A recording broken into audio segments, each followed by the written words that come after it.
You know, the sector of the day yesterday, of course, was banks and financial services, something which Nishal also, of course, pointed out is something he likes the best. The Bank Nifty hit a new high and the PSU Bank Index was up some 3.5–4%. Nitin Aggarwal is Senior Group Vice President, Head BFSI Institutional Equities at Motilal Oswal Financial Services. Nitin, good to have you with us here. Good morning. Prashant this side. What are your top ideas from here in the entire BFSI space? If we can get sort of that from you, and then we can pick on individual names from there out. Go on. Yeah, hi Prashant, good morning. And so yes, banks overall outlook looks to be pretty strong, especially after the recent poll results. And if you look at the sector hasn't really performed, especially the large cap private banks and SBI also within PSUs. And going ahead, looking at how the earnings growth is likely to pan out, and with some positivity that is now emerging even on the corporate loan demand, we think that the sector will likely maintain the earnings momentum, what it has been sustaining for last 3 years. While of course the growth will moderate on a comparative basis, but still we are looking at a further improvement in ROAs and ROE for the sector.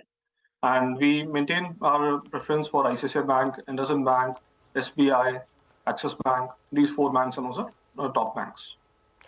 And NBFCs, between banks and NBFCs broadly, do you prefer banks? Because NBFC's cost of funds is going to go up with the increase in risk weight. So, you know, the big first call on NBFCs? Yeah, so we will be selective in NBFCs, you are right. With the recent increase in risk weights, banks will likely pass through some impact of that by increasing the rates to NBFCs, and they will need to diversify funding sources.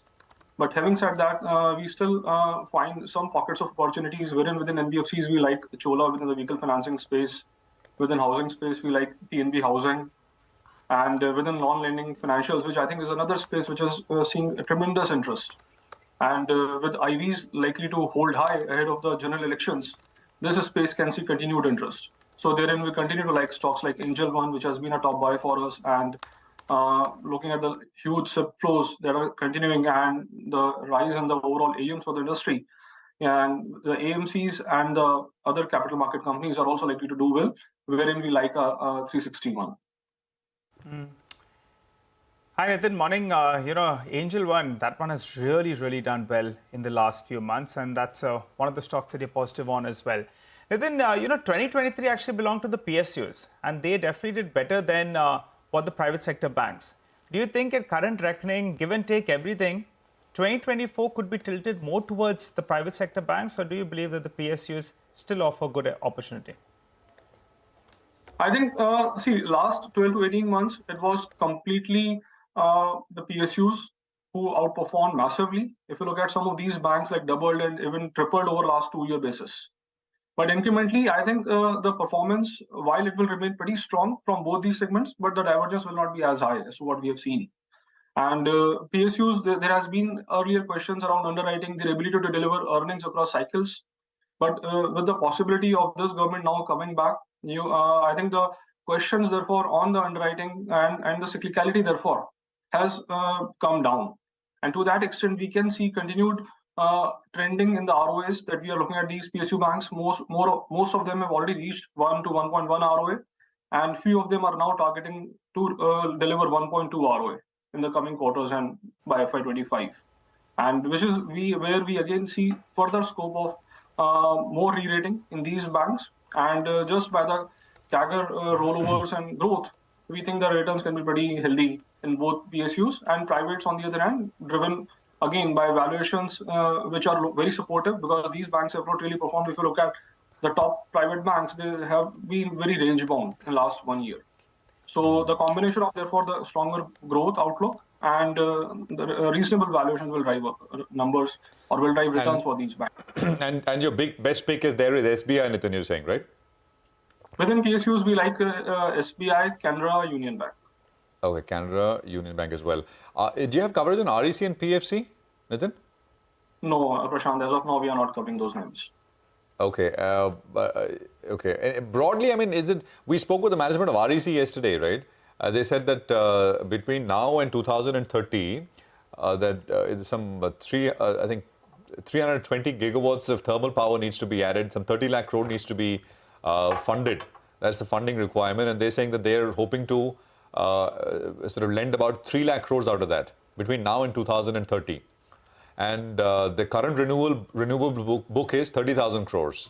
So the runway is very long, but and of course, it's, as they say, it's easy to give money. The real deal is collecting it. Are there any risks, as you say, Nitin, with this? Because I put it to them, and they said, well, it's technology may change, and cost of a lot of the stuff needs to come down on the renewable side, batteries, etc. Any thoughts here? I know you don't have coverage, but broadly. We used to cover these stocks long back, and there has always been concerns around the long gestation period and regulatory delays and the other clearances, and which like stalls the cash flows and supply from the underlying projects. But I think the system has seen big improvement, and even within banks, I think they are now focusing more on the other segments and not as much on the long-term infra financing as such, especially the private banks, and which is where PFCs and REC, they have a very long runway for growth and on a relative basis. And looking at the overall country's growth and the requirements, these companies will likely do well in terms of sustaining this growth over the years. Risk, of course, one will have to be a little watchful given how the equation is changing between renewable and non-renewable. And because these are very long-term contracts that you get in, and therefore any cash flows related issues will have to be watched out. But I think at the margin, things of course are looking positive, and these companies are generating pretty healthy profitability, very high dividend yields, and valuation still looks quite reasonable in that context. Okay. Just to kind of hop back to another bank, Nitin, Kotak Bank, right? They've got a new man in charge at the top. 4 years, stock's not really done very much. Overall environment seems to be supportive. Any thoughts here, Kotak?